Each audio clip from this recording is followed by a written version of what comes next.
दो संतत फलन यानी दो फंक्शंस ऐसे हैं जो पहले से कंटिन्यूअस हैं और उनको मिला करके यानी उनको जोड़ा गया हो, घटाया गया हो या उनको गुणा किया गया हो या उनको डिवाइड किया गया हो, भाग किया गया हो, उनके ऑपरेशन से जो फंक्शन बनता है वो फंक्शन भी क्या होता है, कंटिन्यूअस होता है। ठीक है, यही हम लोग इस थ्योरी के माध्यम से समझने वाले हैं, तो बिल्कुल ध्यान से समझना इसको। देखो जैसे मान लेते हैं हम लोग हमारे पास एक फंक्शन है f(x) और ये क्या है, कंटिन्यूअस है। कंटिन्यूअस मतलब पहले से ही संतत है, ये गिवन है, और g(x) ये भी कंटिन्यूअस है। तो इन दोनों को मिला करके, इन फंक्शंस को मिला करके जो तीसरा फंक्शन बनेगा, मान लेते हैं तीसरा फंक्शन बन गया हमारे पास px, है ना। और ये बना कैसे, तो px बना fx प्लस gx जोड़ने से, या fx माइनस gx, या fx इंटू gx, ठीक है, या fx अपॉन gx। कुछ इस तरीके से ये फंक्शन बनते हैं।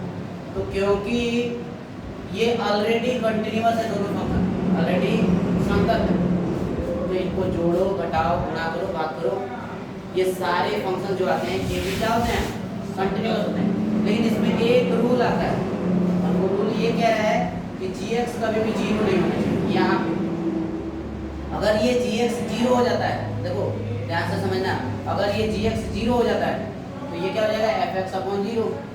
और जब भी नीचे जीरो आता है तो वो क्या हो जाता है, वो अनडिफाइंड हो जाता है, अपरिभाषित हो जाता है। तो क्योंकि नीचे वाला जीरो नहीं होना चाहिए इस केस में, अगर जीरो हो गया तो क्या हो जाएगा, अनडिफाइंड। इसलिए इस केस को स्पेशली ये दिमाग में रखना है कि नीचे वाला जीरो नहीं आना चाहिए। बाकी ये तो सब आसान है, जोड़ोगे, घटाओगे, गुणा करोगे तो डेफिनेटली क्या होगा, वो डेफिनेटली कंटिन्यूअस फंक्शन है। खाली डिवीजन में एक बात याद रखना है, नीचे वाला जीरो नहीं होना चाहिए। ठीक है, एक दूसरा केस भी आता है इसके अलावा। दूसरा केस ये है कि अगर दो फंक्शन गिवन है, जैसे मान लो fx बराबर sin x और gx बराबर x स्क्वायर प्लस 8, ठीक है, और इन दोनों को कंपोजिशन करके, संयोजन करके एक तीसरा फंक्शन गिवन है, और वो किस तरीके से लिखा हुआ है, px बराबर लिखा हुआ है sin x स्क्वायर प्लस 8, ठीक है। अब यहाँ जरा से ध्यान से देखो, ये इसको बोलते हैं बहुपद फलन। क्या बोलते हैं हम लोग, बहुपद फलन। इसको बोलते हैं हम लोग ट्रिग्नोमेट्रिक फंक्शन। ये पॉलिनोमियल फंक्शन है और ये ट्रिग्नोमेट्रिक फंक्शन है, टी फंक्शन है। और इन दोनों को एक साथ मिलाया गया तो क्या बना, ये बना कॉम्प्लेक्स फंक्शन, मतलब कि मिला करके दोनों को बना कॉम्प्लेक्स फंक्शन, या फिर इसको लोग मिक्स्ड फंक्शन भी बोल सकते हैं। तो इस तरीके से जो भी फंक्शन बनता है, दो फंक्शंस को मिला करके जो तीसरा फंक्शन बनता है, इसको बोलते हैं कंपोजिशन है। अब बिल्कुल ध्यान से समझना है, ये दो तरीके से लिखा जा सकता है। px को या तो हम लोग समझ सकते हैं fog, या हम लोग इसको समझ सकते हैं gof। लेकिन यहाँ जो लिखा गया है sin x स्क्वायर प्लस 8, ये fog होगा या gof होगा, पहले ये आइडेंटिफाई करना बहुत जरूरी है।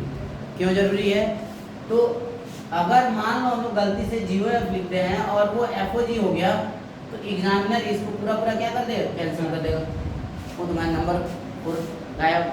इसलिए लिखावट में गड़बड़ी नहीं होनी चाहिए। तो पहले हम लोग fog का मीनिंग समझेंगे, फिर हम लोग gof का मीनिंग समझेंगे, ठीक है।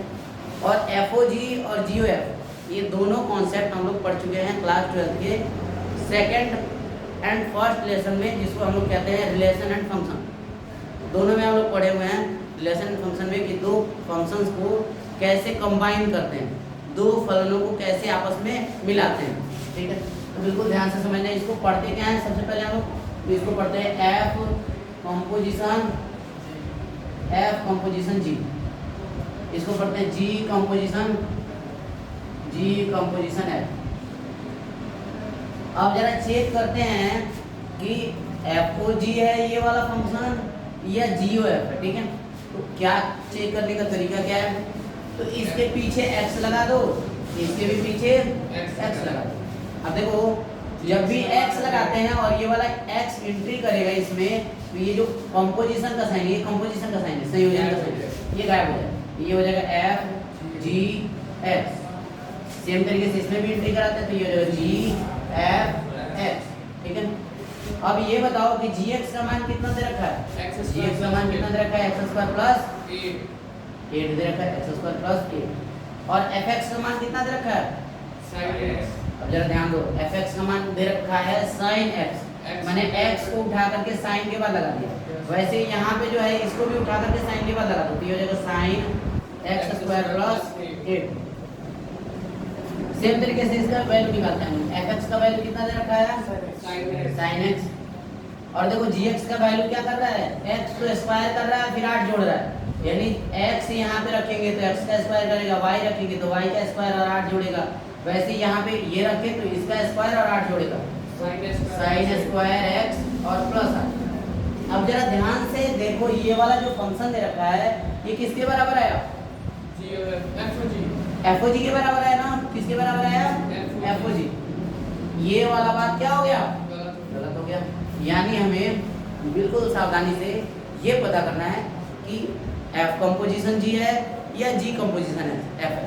ये देखो इसको बोलते हैं ऑपरेशन, यानी ऑपरेशन मतलब जोड़ घटाव गुणाकार, और इसको बोलते हैं हम लोग कंपोजिशन। ये ऑपरेशन है, यानी हम लोग इस तरीके से समझ सकते हैं इस पॉइंट को कि अगर दो फंक्शंस कंटिन्यूअस है, दो फंक्शंस कंटिन्यूअस गिवन है या हमें पहले से मालूम है कंटिन्यूअस है, तो उनका ऑपरेशन से जो बना कंटिन्यूअस फंक्शन होता है वो भी क्या होगा, कंटिन्यूअस होगा। या हम लोग इस केस में समझेंगे कि अगर दो फंक्शंस कंटिन्यूअस हैं तो उनके कॉम्बिनेशन से या उनके कंपोजिशन से जो फंक्शन बनेगा या तो वो एफ ओ जी होगा या तो वो जी ओ एफ होगा, वो भी क्या होगा, कंटिन्यूअस होगा। कंटिन्यूअस फंक्शन से बना फंक्शन भी क्या होता है, कंटिन्यूअस होता है। Are you getting the point, समझ आ रहा है ना पॉइंट, ठीक है। तो ये वाला केस कैसे पता करेंगे, तो x लगा के पीछे उसको पता करेंगे। अब हम लोग एक्सरसाइज के अलग अलग प्रॉब्लम्स करेंगे जो सेम बेसिस पे है।